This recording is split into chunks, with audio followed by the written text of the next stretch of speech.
No.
अच्छा जी तो उस दिन हमने फाइनेंशियल मैनेजमेंट के बारे में थोड़ा सा पढ़ा था कि ये क्या होती है, इसके कोर एरियाज कौन कौन से हैं, जिसमें तीन तरह के डिसीजन एक फाइनेंस मैनेजर लेता है। First investment, second financing and third dividend decision. उसके बाद इसकी डेफिनेशन थी कि जो फाइनेंस मैनेजर है वो एफिशिएंटली प्लान और कंट्रोल करता है फाइनेंशियल रिसोर्सेज जो कि उसकी ऑर्गेनाइजेशन होते हैं उसके। उसके बाद अगर इसकी सिंपल वो डेफिनेशन की जाए तो इसमें था कि the science and art of managing money is called financial management. फिर इसका मैंने आपको money market, capital market, investment क्या होती है, मैनेजरियल फाइनेंस, उसके बाद स्कोप क्या क्या थे, इनकी मैंने डेफिनेशन आपको पढ़ाई थी। ठीक है, तो यहाँ पर हम थे उस टाइम के जो फाइनेंशियल मैनेजमेंट है उसके गोल्स या ऑब्जेक्टिव कौन कौन से। तो दो तरह के गोल्स या ऑब्जेक्टिव ज़्यादा इम्पोर्टेंट हैं, जिसमें पहला है प्रॉफिट मैक्सिमाइजेशन और दूसरा है वेल्थ शेयर मैक्सिमाइजेशन। प्राइस। तो ऑन एन एवरेज जो कंपनी होती है उसके अंदर जो आपका शेयर होल्डर है उसका बहुत बड़ा रोल होता है, क्योंकि आपका जो शेयर होल्डर है वो सबसे ज़्यादा रिस्की इन्वेस्टमेंट कर रहा होता है आपकी कंपनी में। अब रिस्की इन्वेस्टमेंट कैसे है, हमारे पास तीन तरह के फाइनेंसर मौजूद होते हैं। पहला कि आप डेट ले लो किसी भी बैंक से या बॉन्ड्स इशू कर दो।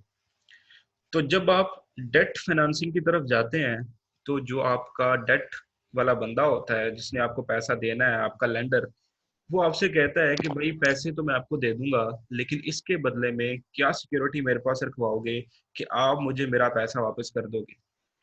तो जब बात आती है सिक्योरिटी की, तो हम कहते हैं कि जिस बंदे ने आपको लोन दिया है उसने अपने रिस्क को देखकर आपको लोन दिया है। अगर आपने उसको सिक्योरिटी प्रोवाइड कर दी तो आपको उसने लोन दे दिया, अगर आप उसको सिक्योरिटी प्रोवाइड नहीं करते तो वो आपको लोन नहीं देता।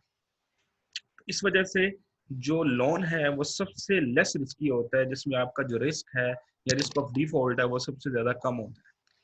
अच्छा, उसके बाद सेकंड हमारे पास ऑप्शन होती है प्रेफर्ड शेयर्स की। प्रेफर्ड शेयर्स भी सिक्योर्ड होते हैं, कंपनी ने कोई ना कोई एसेट उसके अगेंस्ट प्लेज किया होता है। और दूसरी बात यह है कि प्रेफर्ड शेयर्स और बॉन्ड्स में जो आप इंटरेस्ट पे कर रहे होते हो उसकी जो परसेंटेज है वो प्री डिफाइन होती है। यानी कि जब आप लोन लेने जाते हो तो आपको एक परसेंटेज बताई जाती है कि आप इतने लोन पर हमें इतना इंटरेस्ट पे करोगे। इसी तरीके से जो प्रेफर्ड शेयर्स वाले होते हैं वो भी आपको यही कहेंगे कि आप हमें हमारे शेयर्स के अगेंस्ट कितना प्रेफर्ड डिविडेंड दिया करोगे। तो इस वजह से जो प्रेफर्ड शेयर्स हैं वो भी लीस्ट रिस्की हैं एज कम्पेयर टू बॉन्ड्स। और थर्ड हमारे पास कैटेगरी आती है हमारे शेयर होल्डर जो कि ऑर्डिनरी शेयर होल्डर होते हैं। अभी जो ऑर्डिनरी शेयर होल्डर होते हैं ये आपसे कोई सिक्योरिटी नहीं मांगते, पहली बात। दूसरी बात ये है कि ना ही ये आपको कन्विंस करते हैं कि आप हमें इतना डिविडेंड हर साल पे करोगे। ठीक है, तो दो चीजें ही इंपॉर्टेंट होती हैं किसी भी लेंडर के लिए। First one security and second one उसका कैश फ्लो, जो उसको अर्निंग आएगी उसकी इन्वेस्टमेंट से। तो जो ऑर्डिनरी शेयर होल्डर है ना तो वो आपसे किसी सिक्योरिटी को मांग रहा है और ना ही आपसे किसी भी इंटरेस्ट या डिविडेंड की डिमांड रख रहा है। तो इस वजह से हम ये कहते हैं कि सबसे ज्यादा जो रिस्क बियर कर रहा होता है वो आपका ऑर्डिनरी शेयर होल्डर है, जिसको हम रेजिडुअल भी कहते हैं। रेजिडुअल इस सेंस में कि जब भी प्रॉफिट की डिस्ट्रीब्यूशन होती है तो सबसे पहले आप अपने लोन वालों को पैसा पे करते हो, जिसको हम इंटरेस्ट कहते हैं। सेकंड जो डिस्ट्रीब्यूशन होती है वो होती है प्रेफर्ड डिविडेंड की। और थर्ड, अगर कुछ प्रॉफिट बच जाएगा तो वो डिस्ट्रीब्यूट हो जाएगा among the ordinary share holder, और अगर नहीं बचेगा तो उनको कोई भी पैसा नहीं मिलेगा। तो इस वजह से सबसे ज्यादा जो बियर कर रहा होता है कंपनी में वो आपके ऑर्डिनरी शेयर होल्डर्स होते हैं। इस वजह से जो कंपनी है उनके बेनिफिट के लिए जो दो टेक्निक इस्तेमाल करती हैं उसमें पहली है प्रॉफिट मैक्सिमाइजेशन और दूसरी है वेल्थ मैक्सिमाइजेशन। जिसमें जो प्रॉफिट मैक्सिमाइजेशन है वो शॉर्ट टर्म बेसिस पर होती है कि अगर कंपनी अपने प्रॉफिट को एनहांस करे डे बाय डे या फ्रॉम पीरियड टू पीरियड। ठीक है। जिससे क्या होगा कि कंपनी का प्रॉफिट बढ़ेगा, और प्रॉफिट के बढ़ने की वजह से जो आपका ऑर्डिनरी शेयर होल्डर है उसको कुछ ना कुछ डिविडेंड मिल जाएगा। ठीक है। सेकंड, जो बहुत ही इंपॉर्टेंट आपके लिए ऑब्जेक्टिव होता है वो है वेल्थ मैक्सिमाइजेशन। अब वेल्थ मैक्सिमाइजेशन मैं आपको छोटी सी एग्जांपल देता हूँ।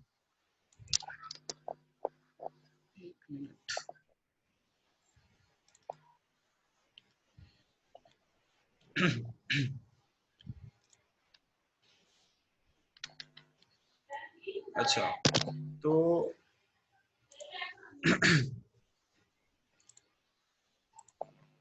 यहाँ पर देखें, मैं कहता हूँ कि प्रॉफिट हुआ कंपनी का 10,000। कंपनी ने नंबर ऑफ शेयर्स जो इशू किए हुए हैं या नंबर ऑफ शेयर आउटस्टैंडिंग वो है, मैं कहता हूँ 1,000। ठीक है। फिर मार्केट वैल्यू ऑफ शेयर, यानी कि आज अगर कोई बंदा बाय करता है उस शेयर को तो उसको कितने पैसे पे करने पड़ेंगे, मैं कहता हूँ वो है लाइक 20 है। यानी कि एक शेयर के बदले में आपको कितने पैसे पे करने पड़ते हैं, 20 रुपए। अब जो कंपनी का प्रॉफिट हुआ है 10,000, इसमें से पहली चीज जो कंपनी माइनस करेगी वो आपका इंटरेस्ट है। हम कहते हैं कि इंटरेस्ट की वैल्यू है 2,000। ठीक है। और उसके बाद जो प्रेफर्ड डिविडेंड आप दोगे वो भी मैं कहता हूँ वो है 2,000। तो कंपनी के पास जो रेजिडुअल इनकम बचेगी वो है 6,000, जो कि डिस्ट्रीब्यूट होगी among the ordinary share holder. ये जो 6,000 है ये आप डिस्ट्रीब्यूट करने वाले हो किनको, शेयर होल्डर को, जो कि कौन से है, ऑर्डिनरी है। अच्छा, अब एक शेयर है 20 रुपए का और मार्केट वैल्यू शेयर है 20 की, और आपने जो शेयर इशू किए हुए वो है 1,000। तो अगर हम निकालें पर शेयर डिविडेंड वो कैसे आएगा, हमें क्या करना है कि इस 6,000 को डिवाइड कर देना है 1,000 से, जो कि आपका नंबर ऑफ शेयर है। तो जो डिविडेंड कैलकुलेट होगा उसकी अमाउंट है 6 पर शेयर। ऐसा ही है। आपसे अगर मैं कहूं कि return on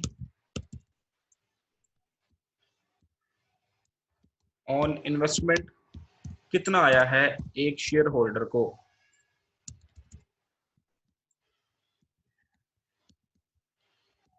return on investment, तो आपको पता है रिटर्न ऑन इन्वेस्टमेंट का फॉर्मूला क्या होता है।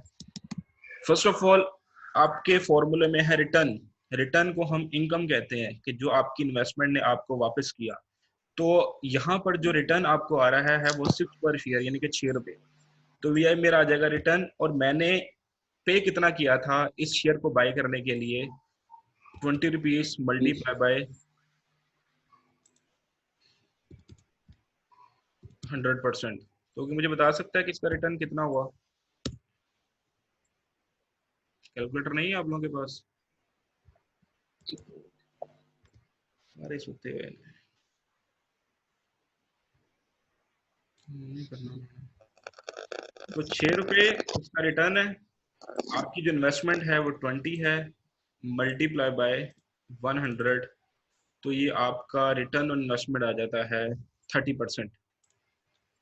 जी सर।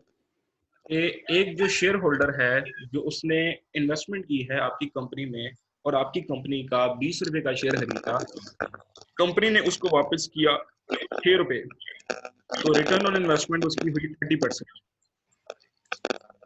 हाँ। तो ये जो अप्रोच है जो हमने अप्लाई की है, ये है प्रॉफिट मैक्सिमाइजेशन की, कि कंपनी क्या करे, अपने प्रॉफिट को इंक्रीज करे। अब देखिए, अगर पहली बार प्रॉफिट हुआ है 10,000, अगली बार मैं कहता हूँ प्रॉफिट हो गया 12,000, यार ये अभी तक आ रहे हैं इनको, आगे प्रॉफिट हो गया कंपनी को नेक्स्ट ईयर,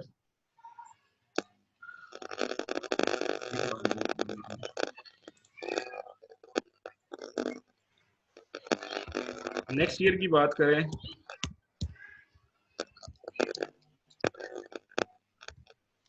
हम कहते हैं कि कंपनी का प्रॉफिट हो गया इक्वल्स टू 12,000। प्रॉफिट इंक्रीज हुआ, पहले आपका प्रॉफिट था 10,000 प्रीवियस ईयर में, और अब आपका जो प्रॉफिट हो गया है वो है 12,000।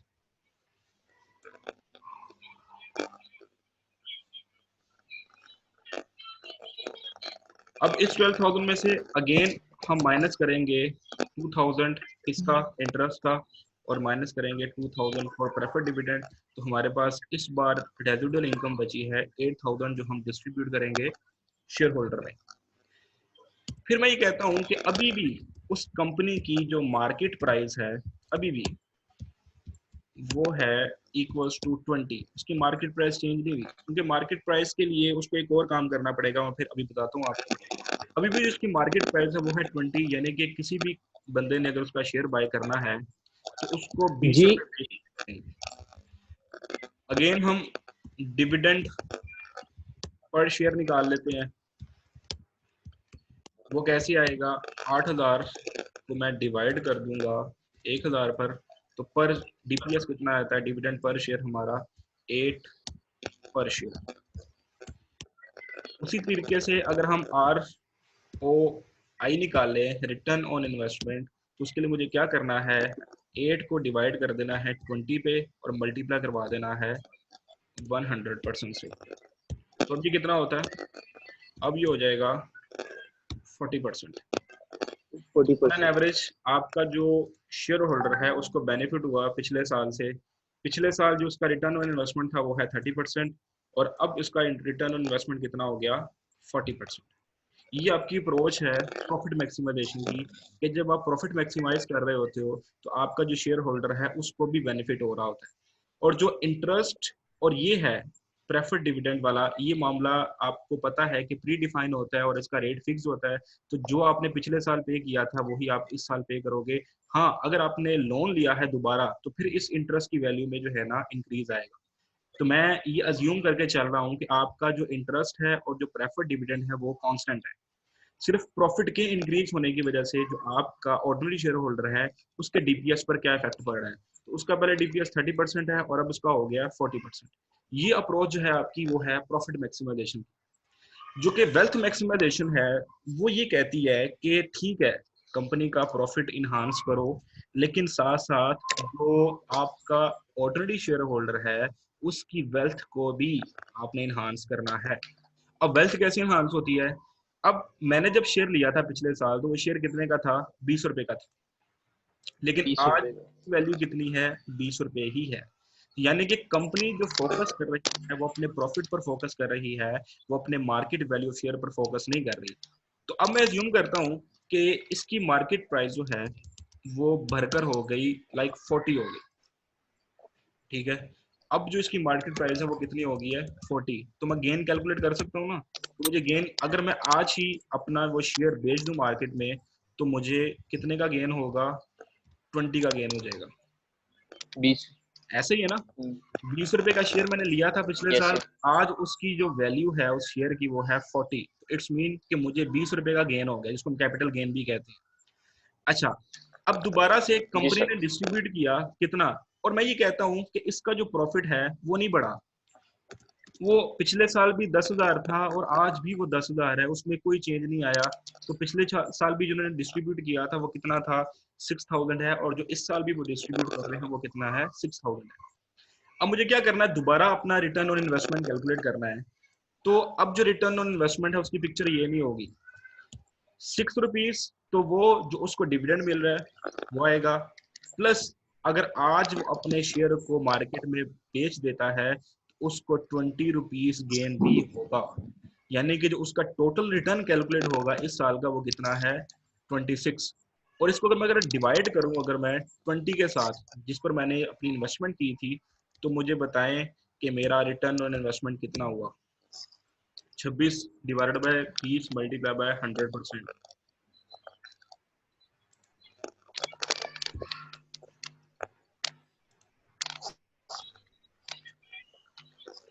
नहीं बता रहे, सही है। सर बता रहे हैं 2 minute. 26 divided by 20 multiply by 100 100। तो अब इसका जो रिटर्न ऑन 130 इन्वेस्टमेंट है वो है 130। 130। तो अब आपके सामने जो पिक्चर है वो क्लियर है कि कंपनी क्यों वेल्थ मैक्सिमाइजेशन की तरफ फोकस करती है, प्रॉफिट मैक्सिमाइजेशन की तरफ फोकस नहीं करती। उसके पीछे वजह भी यही है कि अगर आप अपने प्रॉफिट को इन्हांस करोगे तो जो आपका ऑर्डिनरी शेयर होल्डर है उसको बेनिफिट तो होगा, लेकिन माइनर सा बेनिफिट होगा। लेकिन अगर आप अपनी वेल्थ को मैक्सिमाइज करोगे, और वेल्थ कैसे मैक्सिमाइज होती है, जब आप अपनी इन्वेस्टमेंट्स अपॉर्चुनिटीज को अच्छा करते हो, जब आप रिटर्न अच्छा पे करते हो, ठीक है।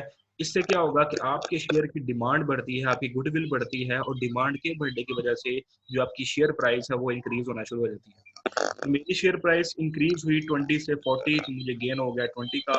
तो अगर पर ईयर का मैं रिटर्न निकालूं, रिटर्न ऑन इन्वेस्टमेंट, तो वो कितना आता है 130%। यानी कि पिछले साल कंपनी ने सेम जी प्रॉफिट पे सर। कितना पे किया था, 30%, और अगले साल कंपनी ने सेम प्रॉफिट पे कितना पे किया 30%। है, 130%। ह्यूज डिफरेंस है। तो ये आपकी जो है ना दो अप्रोचेज होती हैं under wealth maximization and profit maximization. तो ऑब्वियसली जो वेल्थ मैक्सिमाइजेशन है वो लॉन्ग रन पर होती है कि कंपनी डे बाय डे अपना शेयर प्राइस इंक्रीज कर रही होती है, और शेयर प्राइस के इंक्रीज होने की वजह से जो आपका शेयर होल्डर है उसकी वेल्थ भी इंक्रीज हो रही होती है, जो मैंने अभी आपको दिखाया। अगर इसमें कोई क्वेश्चन हो तो काइंडली मुझसे पूछें।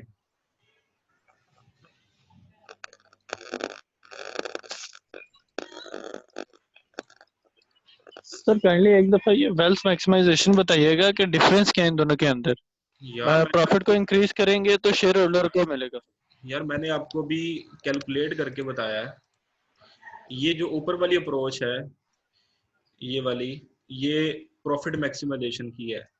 जैसे मैंने अभी इसको यस 10 सर। से 12 किया था, और 12 से अगेन एक रिटर्न ऑन इन्वेस्टमेंट निकाली थी जो कि कितनी आ रही थी, 40%। ठीक है।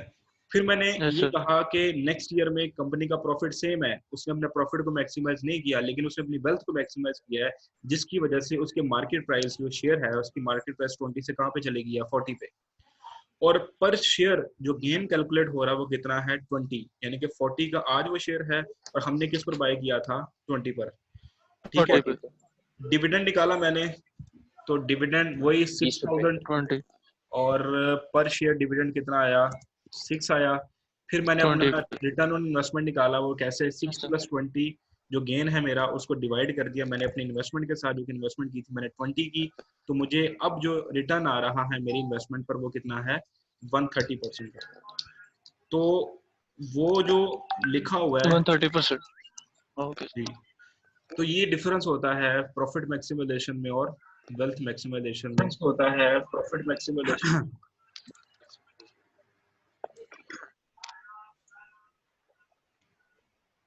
तो आगे चलते हैं। अब ये है ऑर्गेनाइजेशनल चार्ट।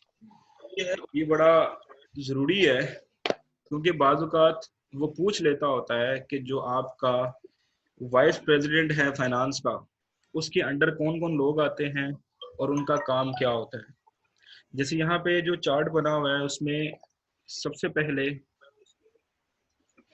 हमारे पास है बोर्ड ऑफ डायरेक्टर्स, उसके बाद आ जाता है प्रेसिडेंट, फिर उसके नीचे आते हैं वाइस प्रेसिडेंट। वाइस प्रेसिडेंट में पहला वाइस प्रेसिडेंट सेल का, फिर वीपी है फाइनेंस का, और फिर वीपी है ऑपरेशंस का।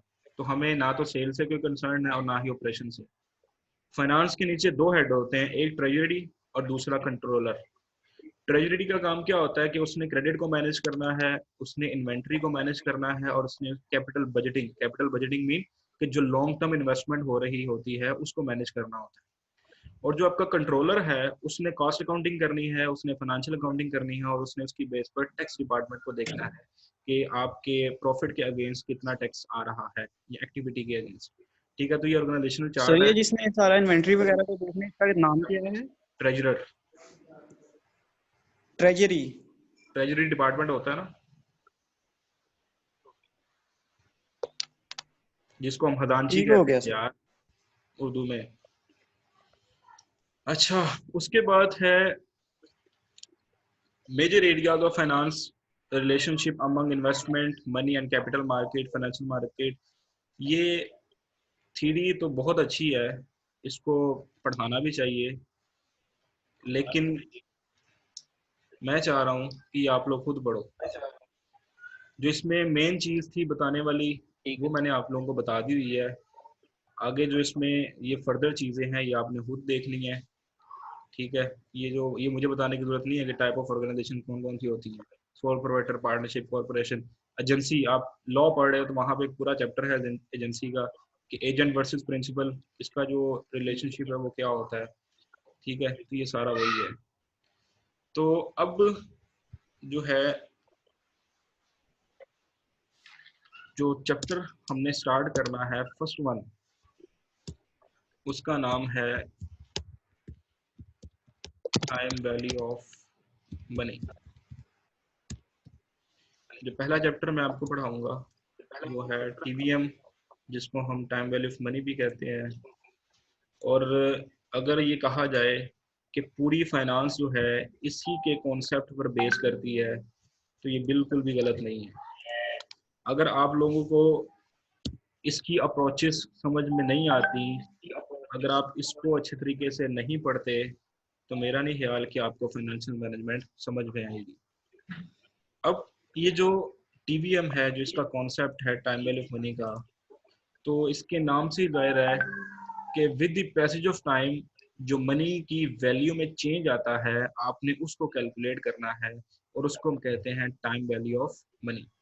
यानी कि आज अगर आपके पास 1,000 रुपया है, तो उस 1,000 रुपये की आज से 1 साल बाद वर्थ क्या होगी, उसकी वैल्यू क्या होगी। जैसे आपको पता होगा कि आज का 1,000 और आज से 10 साल का 1,000, दोनों में बहुत फ़र्क है। तो फ़र्क क्यों आया? इन्फ्लेशन की वजह से फ़र्क आ गया, ठीक है। उसके अलावा जो हमारे पास ये जो सिस्टम चल रहा है, जो चीज़ें कम होती जा रही हैं, चीज़ें कम होने का मतलब ये है कि जो पहले किसी भी चीज़ की डिमांड थी वो अब नहीं रही। जो चीज़ें पहले हमें मिलती थी वो आज उस तरह नहीं मिलती, ठीक है। और यार कौन है, और दूसरी बात यह है कि जो आपकी पॉपुलेशन है वो भी डे बाय डे बढ़ती जा रही है, और पॉपुलेशन के भरने की वजह से आप लोगों की हर चीज़ की जो डिमांड है वो बढ़ती जा रही है, और डिमांड के भरने की वजह से आप लोगों की जो प्राइजेस हैं उनमें भी इंक्रीज आता जा रहा है, ठीक है। तो ये काफ़ी फैक्टर्स हैं जो इन्वॉल्व होते हैं आपके इसके करेंसी की वैल्यू में इंक्रीज और डिक्रीज के। तो इसकी अगर मैं डेफिनेशन करूं, तो इसकी डेफिनेशन ये होगी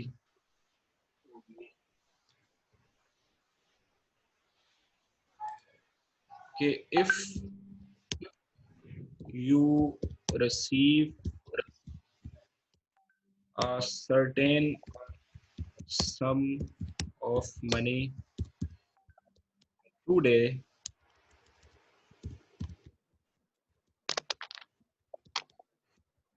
is better than if the same sum of money received tomorrow.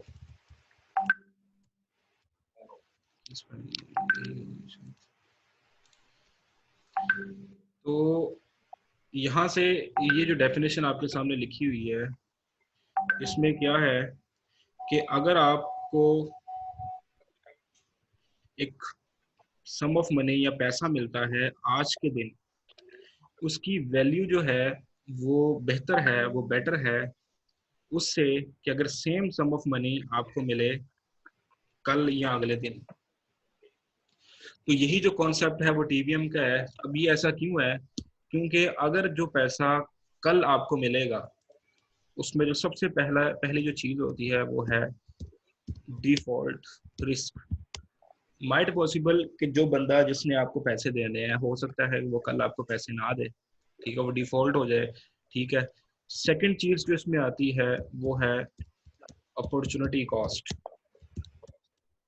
अगर आज आप उससे वो पैसे ले लेते हो और उस पैसे को बैंक में डिपॉजिट करवा देते हो, तो आपको एक दिन का इंटरेस्ट मिल सकता है जो कि आप फोरगोन कर दोगे अगर आप वो पैसा कल लेते हो, ठीक है। तो ये दो चीजें होती हैं जो अफेक्ट करती हैं और ये आपको ये बताती हैं कि भाई आज पैसे ले लो, और आज, और हो सकता है कि जो चीज आप आज बाय कर रहे हो उन पैसों से, हो सकता है उसकी कल वैल्यू बढ़ जाए या वो महंगी हो जाए, तो फिर क्या होगा कि आप वो चीज बाय नहीं कर सकते। और इससे इससे ये पता चलेगा कि जो आपकी मनी है, जो आपका पैसा है, वो क्या हो गया, डी वैल्यू हो गया। ठीक है, तो डिफरेंट सर्कमस्टांसिस की बेसिस पर हम ये जो है ना फैसला करते हैं कि आपको जो पैसा आज मिल रहा है वो आप रिसीव कर लो, ना कि उसको डिले करो। आपको शायद पता होगा कि कंपनी में वो डिफरेंट तरह की क्रेडिट फैसिलिटीज देते हैं या क्रेडिट टर्म्स देते हैं। क्रेडिट टर्म याद है आप लोगों को, हमने इसमें भी की थी, जिसमें थी 210 और N30। तो ये 210 N30 का मतलब क्या था कि अगर आप 10 दिन में पैसा वापस करते हो तो हम आपको 2% डिस्काउंट देंगे, और कोई भी डिस्काउंट नहीं मिलेगा जब आप पैसा वापस करोगे 30 दिन में। तो यहाँ पर भी सेम चीज थी कि कंपनी यही चाह रही होती है कि जो उसका पैसा इन्वेस्ट हुआ हुआ है उसको वो जल्दी से पे बैक हो जाए, और जितना जल्दी वो पे बैक होगा उतनी जल्दी ही उसका जो रिस्क है वो कम होगा, और वो फर्दर जो अपॉर्चुनिटीज है उसको अवेल कर पाएगा। तो ये आपका कॉन्सेप्ट कहलाता है टाइम वैल्यू ऑफ मनी। इसमें जो चीजें हैं फर्दर, सिंपल इंटरेस्ट क्या होता है, कंपाउंड इंटरेस्ट क्या है, present value, future value, annuity, perpetuity, ये सारी चीजें जो है ना हम साथ साथ पढ़ते जाएंगे। और काइंडली ये चैप्टर मिस ना करना, ये बहुत ही इंपॉर्टेंट है। इसकी बेसिस पर ही आगे जाके जितनी भी डिस्काउंटिंग कंपाउंडिंग होगी, अगर इसकी टेक्निक यहाँ पर नहीं सीखोगे तो आगे जाके मसला होगा, फिर सारी चीजें हाथ से निकल जाएंगी। और आपको ये चैप्टर जब तक आप लोग नहीं करोगे, इसको नहीं पढ़ोगे, तब तक जो आगे आने वाली फाइनेंस है वो कभी भी क्लियर नहीं होगी। तो अब आप लगा लेते हैं अटेंडेंस।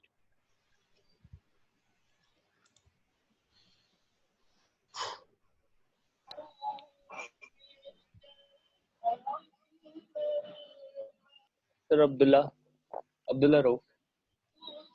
मैं सबको अनम्यूट कर देता हूँ ताकि एक करके हर बंदा जो है हाफिज बिलाल। एक मिनट। नबी अहमद सर।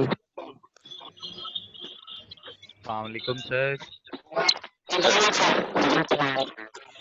अच्छा, सबसे पहले निशान नबी अहमद, 1531, फिर रऊफ। अब्दुल्ला, आमिर शहजाद रऊफ, 1531, नबी रऊफ अहमद। सर। एहसान तारिक।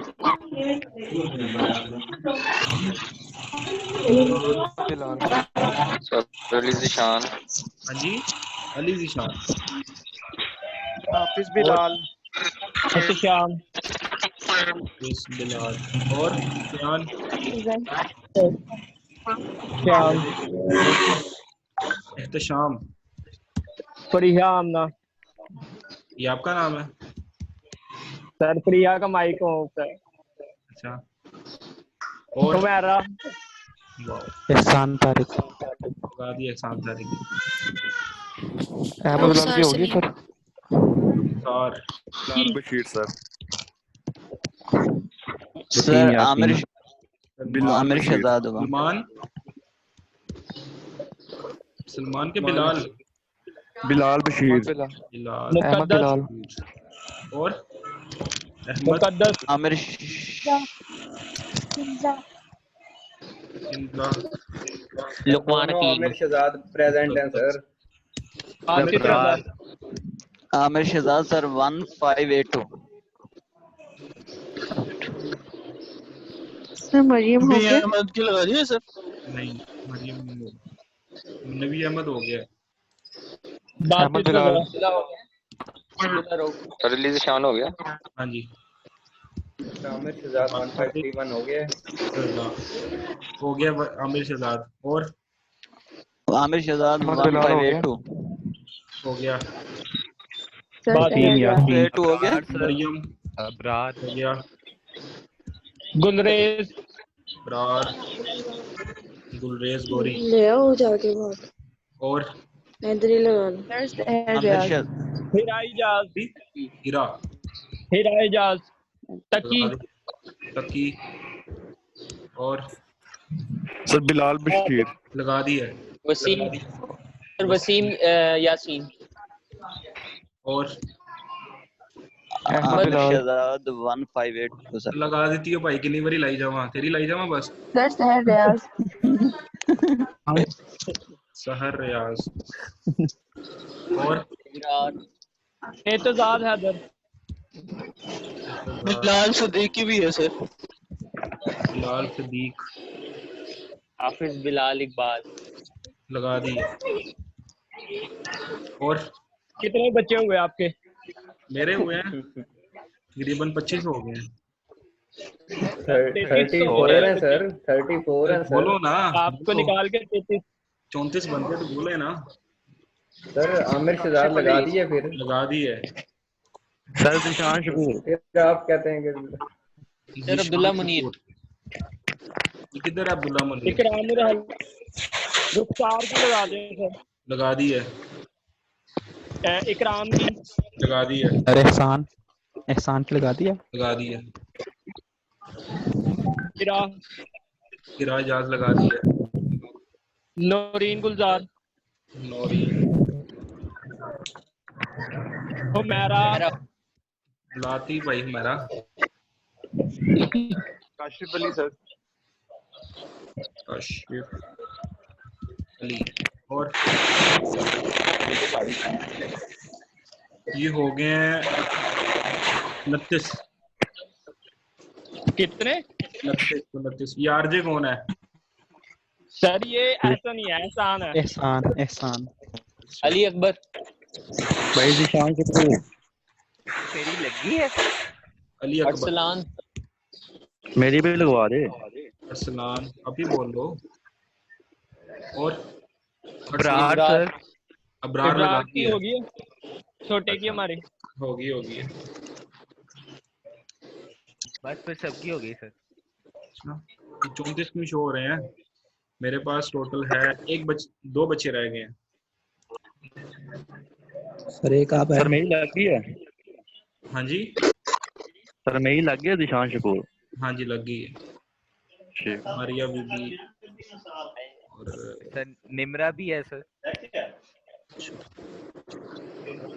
अब पूरे हो गए।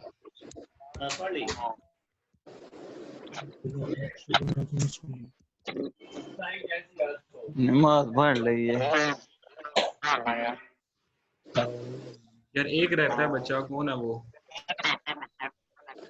एक मिनट अभी रुको। सॉरी, अभी रुको। मरियम। अभी रुको। समझ गए तो कल बंद हो जाएगी तो फिर।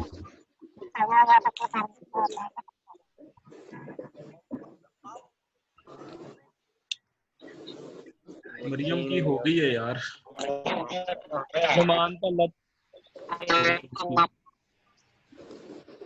कामरान। ये बोल कौन रहा है? चलो हो गई यार, जो रह गया अब मैं क्या कर सकता हूँ। चलें, ओके, अल्लाह हाफिज। अल्लाह